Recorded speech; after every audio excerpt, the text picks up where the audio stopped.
In the last week, China has imported nearly 900,000 metric tons of soybeans, continuing their record import pace for 2009. Neil Melanson now joins us with this week's Bottom Line. And Neil, what impact are all those soybeans going to China having here in the U.S.?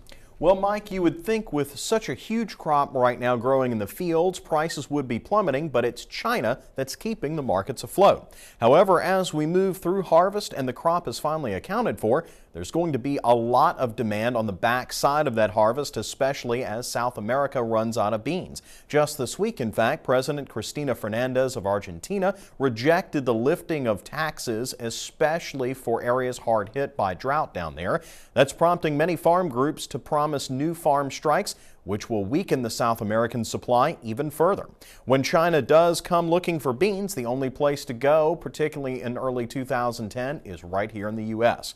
Now, you heard Mike mention earlier that last week China bought 900,000 metric tons of soybeans. To give you an idea of just how many soybeans that is, it's enough to fill 15 cargo ships. That's how many have been going out each week to China in 2009. Do the math, and that means China is importing a little more than 4 million metric tons of soybeans each month. In the long term, this affects consumer prices both directly and indirectly. It's easy to imagine feed grains going to other countries would mean higher prices here at home. However, beans and corn aren't just cheap supplies for cattle. Soybean oil and meal are used in things like mayonnaise, glue, crayons, and even candles like this one made by the Schumacher family in Husser, Louisiana.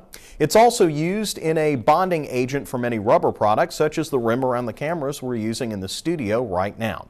And Mike, next week we'll take a look at how many products corn can be made out of, including things that go in little packages just like this. I tell you, Neil, it is amazing the amount of products you will find soybean byproducts and corn byproducts in. And look forward to your report on corn next week. Neil Melanson, thanks.